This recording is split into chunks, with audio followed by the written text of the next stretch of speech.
हाँ जी dear students, अपना अज का 6 अक्टूबर का जो लैक्चर है बच्चों उन्होंने आप अज कंटिन्यू करांगे जिहदे विच अज आपने नवा चैप्टर शुरू करना है क्योंकि कल आप अपने प्रीवियस 2 चैप्टर्स जिहड़े ने वो कंप्लीट कर चुके हो।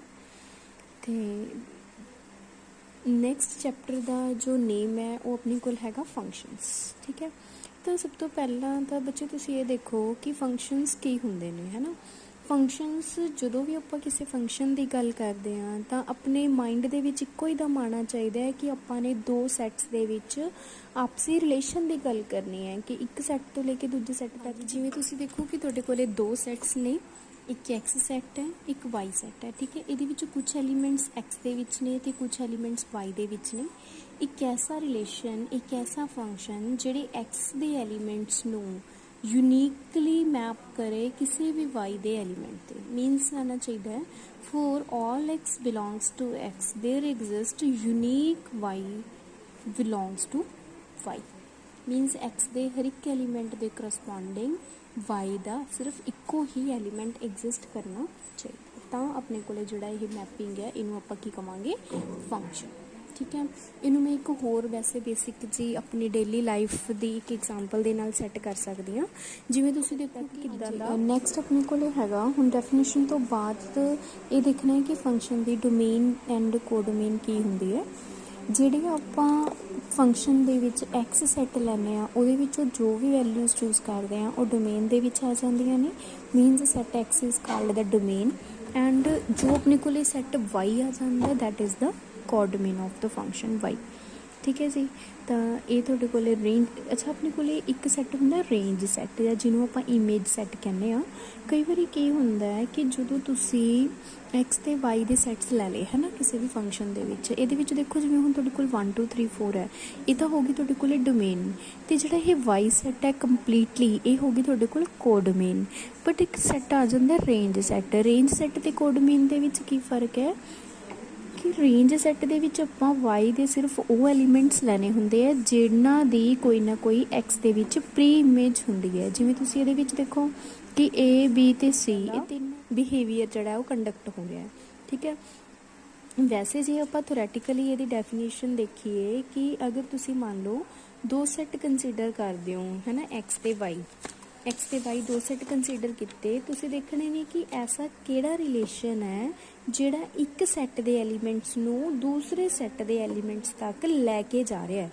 ठीक है, तो वैसे एक बारी तुसीं ये थ्योरेटिकल डेफिनेशन पढ़ लो, फिर मैं तुहानूं इहनूं डायग्रामैटिकली प्लस एक एग्जाम्पल के थ्रू बहुत अच्छे तरीके नाल करवाऊँगी। तो पहला तुसीं देखो कि अगर एक्स ते वाई मान लो दो एम्पटी सैट्स ने, नॉन एम्पटी सैट्स ने, तो एक तुसीं सबसैट की एक सैट लै लिया है ना जिहदे विच अपने कोले स्टूडेंट्स नेगे, तो एक सैट लै लिया जिहदे विच एक एरिए दे सारे स्कूल या कॉलेज आपां ने डिफाइन कर ले, सैट एलीमेंट लै ले। ठीक है, तो हुण तुसीं देखो कि एक टाइम दे उपर जिहड़ा एक स्टूडेंट है, मान लो अपने कोले किसी एरिए दे विच काफ़ी सारे स्टूडेंट्स अपने कोल हैगे है ना, तो इंस्टीट्यूट्स भी सारे लै ले आपां ने। तुसीं देखो कि एक टाइम दे उपर एक एरिए दा एक बच्चा एक टाइम के उपर किसी एक कॉलेज या स्कूल दे विच ही एडमिशन लै सकदा है। एक बच्चा सेम बच्चा एक तो ज़्यादा इंस्टीट्यूशन दे विच एडमिशन नहीं लै सकदा। तो इट मीनस की होया कि एक्स सैट है ये अपने कोले वाई सैट है, दैट मीनस ये तीन एलीमेंट्स ने जिन्हां दी एक्स दे विच प्री इमेज हैगी है। तो ये तीनों एलीमेंट्स रेंज सैट दे विच आ जाणगे, कोडमेन च भी हैगे है, बट जो डी एलीमेंट है ये रेंज सैट च नहीं आऊगा बिकॉज ये कोई भी प्री इमेज नहीं हैगी अपने को एक्स दे विच। जां आप ये कह सकते हैं कि ए एक्स का कोई भी एलीमेंट ऐसा नहीं हैगा जिहदी इमेज डी आवे, है ना। तो ये जो डी एलीमेंट है ये कोडमेन दे विच तां आ जाऊगा बट ये रेंज सैट दे विच नहीं आऊगा। तो इत्थों तुहानूं क्लीयर हो जाता है कि domain, codomain and range. Okay, next बच्चे अपने को आ जाता है कि रिलेशन ते फंक्शन दे विच की डिफरेंस है।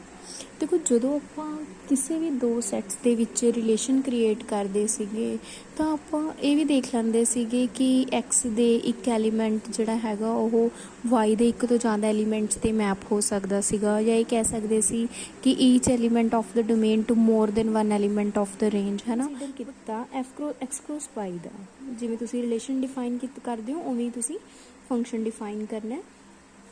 ਕਿਸੇ ਵੀ ਸਬਸੈਟ ਨੂੰ ਆਪਾਂ ਫੰਕਸ਼ਨ ਉਦੋਂ ਕਵਾਂਗੇ from x to y if for every x belongs to x there exists a unique y belongs to y such that xy belongs to f or we say y equal to f of x।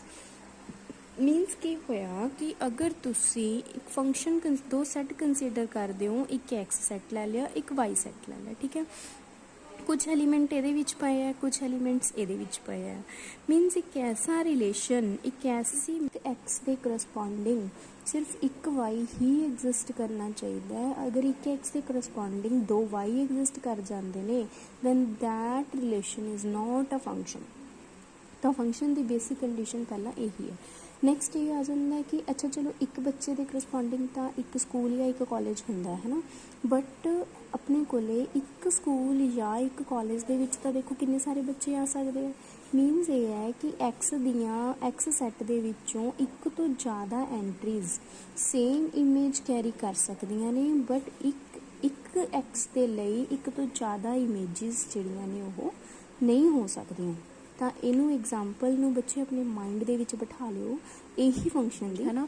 But function ਦੇ ਵਿੱਚ ਆਪਾਂ ਇਹ ਗੱਲ ਕਹੀ ਹੈ ਕਿ X ਦੇ ਇੱਕ ਐਲੀਮੈਂਟ ਦੇ ਕਰਸਪੋਂਡਿੰਗ ਵਾਈ ਦਾ ਸਿਰਫ ਇੱਕ ਐਲੀਮੈਂਟ ਹੀ ਐਗਜ਼ਿਸਟ ਕਰੂਗਾ, ਇੱਕ ਤੋਂ ਜ਼ਿਆਦਾ ਐਲੀਮੈਂਟ ਐਗਜ਼ਿਸਟ ਨਹੀਂ ਕਰਨਗੇ। ਤਾਂ ਇਹੀ ਮੇਜਰ ਡਿਫਰੈਂਸ ਹੈ relation and functions the. Okay, ਤਾਂ ਨੈਕਸਟ ਬੱਚੇ ਆਪਣੇ ਕੋਲੇ ਆ ਜਾਂਦੇ ਨੇ ਕਿ ਆਪਣੇ ਕੋਲ ਜਿਹੜੇ ਫੰਕਸ਼ਨਸ ਨੇ ਉਹਨਾਂ ਦੀਆਂ ਕਈ ਟਾਈਪਸ ਹੁੰਦੀਆਂ ਨੇ, ਜਿਵੇਂ 1 ਫੰਕਸ਼ਨ, ਮੈਨੀ 1 ਫੰਕਸ਼ਨ, ਇਨਟੂ ਫੰਕਸ਼ਨ ਜਾਂ ਔਨ ਟੂ ਫੰਕਸ਼ਨ ਜਿਹਨੂੰ ਆਪਾਂ ਕਹਿ ਦਿੰਦੇ ਹਾਂ। ਤਾਂ ਇਹਨਾਂ ਨੂੰ ਤੁਸੀਂ ਬਹੁਤ ਧਿਆਨ ਦੇ ਨਾਲ ਕਰਨਾ। ਜਿਹੜੇ ਤਾਂ ਜਿਵੇਂ ਤੁਸੀਂ ਦੇਖੋ ਕਿ 1 ਫੰਕਸ਼ਨਸ ਕੀ ਹੁੰਦੇ ਨੇ, ਹੈ ਨਾ। ਕਹਿੰਦੇ function f from x to y is said to 1 ਐਬਰੀਵੇਟਡ, ਮਤਲਬ ਇਸ ਨੂੰ ਆਪਾਂ ਸ਼ਾਰਟ ਫਾਰਮ ਦੇ ਵਿੱਚ 1 ਵੀ ਲਿਖ ਸਕਦੇ ਹਾਂ। if and only if x1 not equals to x2 this implies f of x1 not equals to f of x2 for all x1 x2 belongs to x, or equivalently if fx1 equal to fx2 this